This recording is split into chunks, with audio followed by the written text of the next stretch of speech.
নমস্কার এবং স্বাগতম আপনাদের এই সেশনে, যার নাম হলো সলিড এবং অ্যাডজাস্টেবল রিমার ব্যবহার করে লেথ এর রিমিং করা।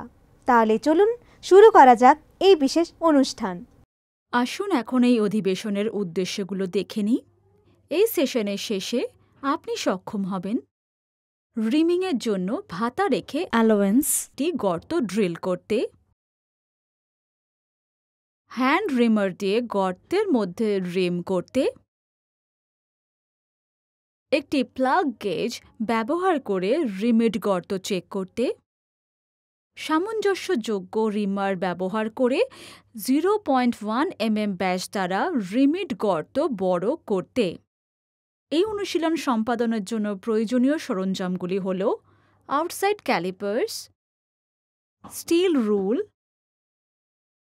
চাক্কি, facing tool, turning tool, centre drill with chuck, drill bits, chamfering tool, reamer, tap wrench, plug gauge, adjustable reamer। Reaming হলো একটি মেশিনিং অপারেশন যেখানে একটি বৃত্তাকার গর্তের নির্ভুলতা উন্নত করতে এবং গর্তের পৃষ্ঠের রুক্ষতা কমাতে একটি ঘূর্ণমার টুলকে হালকা কাটতে হয়। রিমার হলো একটি মাল্টি-পয়েন্ট কাটিং টুল যা পূর্বে ড্রিল করা গর্তগুলিকে সঠিক আকারে সম্পন্ন করার জন্য ব্যবহৃত হয়।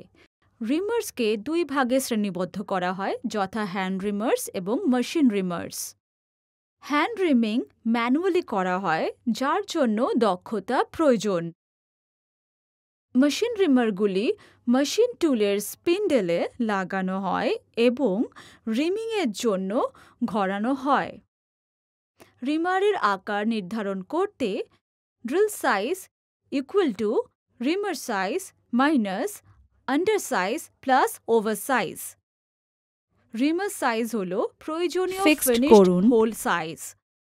উদাহরণ: drill size equal to 16 mm minus 0.2 mm plus 0.05 mm।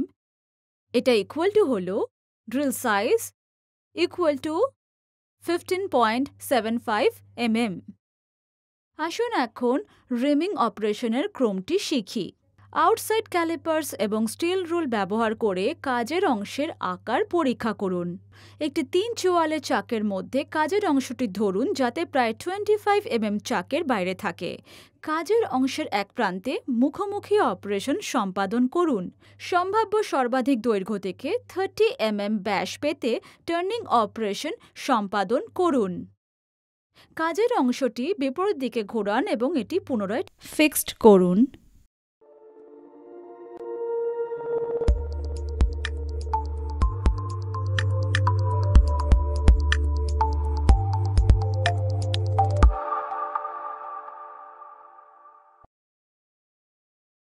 কাজের অংশের অন্য প্রান্তে মুখোমুখি অপারেশন করুন যাতে 30 mm দৈর্ঘ্য বজায় রাখা যায়। অবশিষ্ট দৈর্ঘ্য থেকে 30 mm ব্যাস পেতে টার্নিং অপারেশন সঞ্চালন করুন।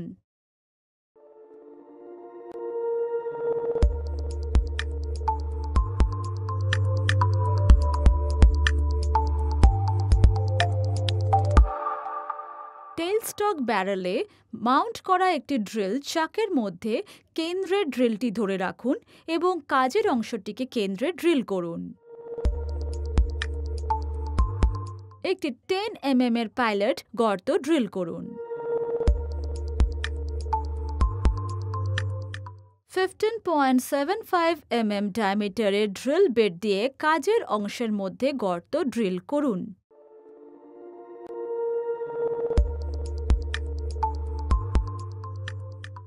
ড্রিল করা গর্তটি 1:45 ডিগ্রিতে চ্যামফার করুন।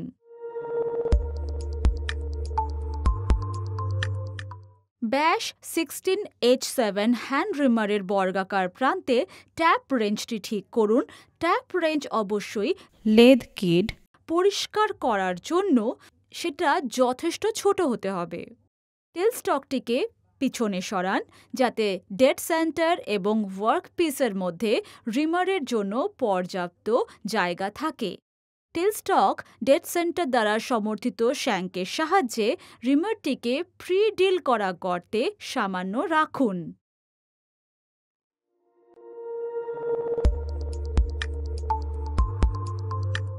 পর্যাপ্ত কুলেন্ট ব্যবহার করে গর্তটি পুনঃস্থাপন করুন।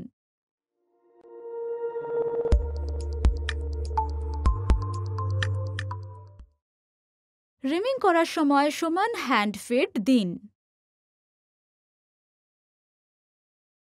একটি গো এবং নো গো প্লাগ গেজ দিয়ে গর্তটি পরীক্ষা করুন। 16.1 mm ডায়ামিটার আকারে সামঞ্জস্যযোগ্য রিমার ব্যবহার করে রিমেড গর্তটি বড় করুন। জেনে নিই রিমিং করার সময় কি কি সতর্কতা অবলম্বন করব। বিপরীত দিকে ঘুরবেন না, এটা রিমিড গর্ত স্ক্র্যাচ হতে পারে। ফ্লুটস গুলি পরিষ্কার করতে ঘড়ির কাঁটার দিকে ঘুরিয়ে মাঝে মাঝে রিমারটি সরান। পাওয়ারের অধীনে কখনই হ্যান্ড রিমার ব্যবহার করবেন না।